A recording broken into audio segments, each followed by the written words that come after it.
We are reading One Amazing Elephant 244 to the end of the book. The girl Lily is leaving. The girl Lily will be leaving me. She's going home. I will see her in the summertime, she says. We will always be best of friends, she says.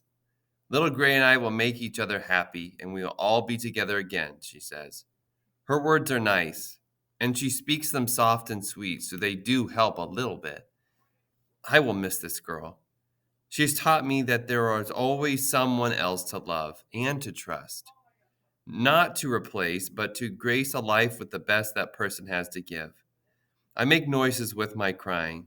The others have gone to the car, but Lily lingers here with us elephants. The moon glows, stars sparkle in the dark sky. My people have stayed a long time from day into night. I will miss you, Lily whispers. You're my favorite elephant ever in the whole wide world. And she is my favorite girl. Henry Jack is my favorite boy. Bill the Giant was my favorite man. And Little Gray is my favorite baby, no matter she big she is. And this much I know. We will all be together again. We will. Even Bill. In the shine from the moon and stars, I can see that Lily cries too. Tears drip down her face, and she does not try to wipe them away. I reach out with my trunk, and I touch the tears.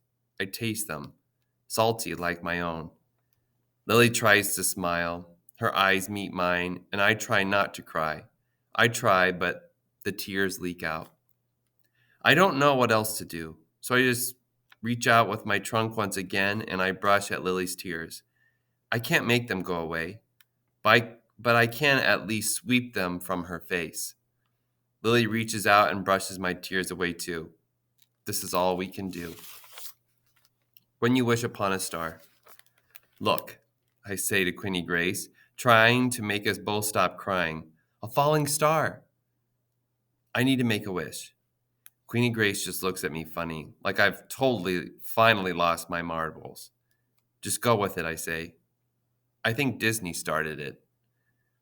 I follow the star with my eyes and with my heart, just like in the movies. What should I wish? What should I wish? A dozen wishes whiz through my mind as I fix my eyes on the sky. Should I wish to be a millionaire? Nah, money wishes are the worst kind. Should I wish for my mom to come home to West Virginia?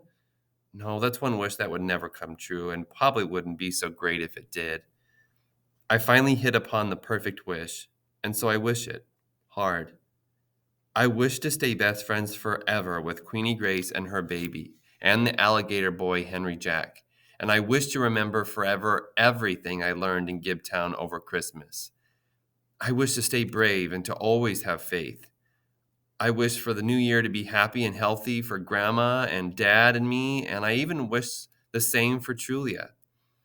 I wish to forgive everybody who ever hurt me, and I wish for happily ever after, or at least as close as it gets. The star disappears, and Queenie Grace makes a contented little sigh like a secret in the night. It is time for me to go, but I don't say goodbye. See you soon, I say. Until we meet again, friend. Queenie Grace can feel a secret. I can feel a secret in the air as the car full of people I love disappears into the night. Sometimes I do sense secrets. I smell them and I see them. I smelled a secret the night that I saved Trulia's life, and I smelled secrets when I first met Mike. Charlie the Fire Eater reeks of secrets, and I certainly smell a secret tonight. It smells like a good one. A surprise. It's Tuesday, January 2nd, flying time. School starts again on Thursday, and then it'll be back to real life. Life in West Virginia with just Dad and me and our campground. Early in the morning, Henry Jack stands at Grandma's door, grinning, hands hidden behind his back as the sun rises behind him. I have a surprise, he says. He is way too perky for this time of day. What? I ask, groggy. If you ask me, sunrise is too early for surprise. A person has to at least be able to fully open her eyes. Ta-da! Henry Jack says. He holds out a tattered old red book. Manual for Mahoots. The Care and Feeding of Elephants. For you, he announces. What? I say. That's the book my grandpa gave you. And now I'm giving it to you, now that you're Queenie Grace's Mahout. Little Grace, too, I bet. It'll be the amazing Queenie Grace and Little Gray and their best friend Lily Rose Pruitt. Next thing you know, Lily Pruitt will be the famous elephant whisperer or something. Maybe you'll have your own circus troupe. Be a girl on the high-flying trapeze, too. Keep dreaming big for me, I say, and I'll dream big for you, too. I think you're going to do something great in your lifetime. Something ginormous, big enough for both twins. Henry Jack blinks, pulling his feelings back inside. He flips his hair from his eyes. He hands me the book. The book smells like Grandpa Bill and like Henry Jack's house, and the pages feel old and fragile. The cover is tattered at the edges, and you can tell it's been well loved, well used. Thanks, I say to Henry Jack as the sky turns purple and pink behind him. I'll definitely keep this forever. My flight is at 2 o'clock in the afternoon, so there's not much time left. I don't like when minutes start to tick away and there's nothing you can do to stop them or to slow them down. Grandma's still in her nightgown. Trulia too. Nobody has brushed their hair or their teeth. Nobody has eaten. It's like we're human-sized slugs, sprawled in the living room. Shouldn't we, get moving? I ask, and Grandma laughs. What's so funny about that? I respond. Airplanes don't wait, and it's not like I can sprout wings and fly myself home. Guess what? Grandma says. I have a surprise. Another one? I ask. Henry Jack already gave me the greatest. I'm still holding the book, sometimes sniffing it, sometimes hugging it. My fingers keep stroking the pages, rubbing the cover. So, Grandma, are you ready for my surprise? Her eyes shimmy with excitement. Yep, I say, remembering how I used to like a life with no surprises. But that was before Gibtown, before Florida, before the elephants and my mother and Henry Jack and trapeze flying, before Baldo the lion and George and Faith. You are going to freak out, says Trulia. She grins big with all her teeth showing. So, Grandma says, dragging me out the suspense. Trulia and I are making some major changes. I've decided to retire, to stop traveling with the circus. Trulia will still perform and teach trapeze with Faith, but when we have time to relax at home, she pauses. Yes, I say, the suspense is killing me here. We'll have a second home, and it'll be near you, Grandma says. I've decided to move my home base from Gibtown to Magic Town. I'm renting a cabin at the campground. Your dad got me a special deal. Life is too short to be so far away from the ones you love. Queenie Grace and her baby helped to teach me that. Sweet, I say. But what about the elephants? You need to see them too. Oh, I will, Grandma says. That's why we're keeping this trailer in Gibtown. We'll split our time 50-50, Florida and West Virginia. What your mother makes teaching trapeze with Faith will easily cover the lot rent for the trailer, and we'll all get to see one another a lot, like family is supposed to do. But what about me? Asks Henry Jack. He tosses back his hair. No fair, he says. I wanted to see snow, plus that blue bottom swimming pool at Magic Mountain and the pirate-themed mini golf and the hiking trails. Of course you'll visit West Virginia to see us, Grandma replies. Don't worry, Henry Jack. You're like part of our family, too. We'll make sure to see you. Henry Jack shrugs. I think his brow is furrowed, but you can never really tell, what with all that wrinkled skin. Okay, he says. I guess. If you promise. So what do you think, Lady Lilybird? Grandma says. Families should be close, right? I nod. And I've decided to work less, Trulia says. See you more. That's what's important. Flying is exciting and being famous is nice, but it's family that really matters. You'll be all grown up before we know it, and I don't want to miss so much from now on. My New Year's resolution is to spend more time with you. I can't get back all that I lost, but I can start over brand new. I'm sitting next to Trulia on the sofa, and she reaches over. Julia makes the first move, and we squeeze each other tight. I feel her heart beating next to mine, hear her breath in my ear.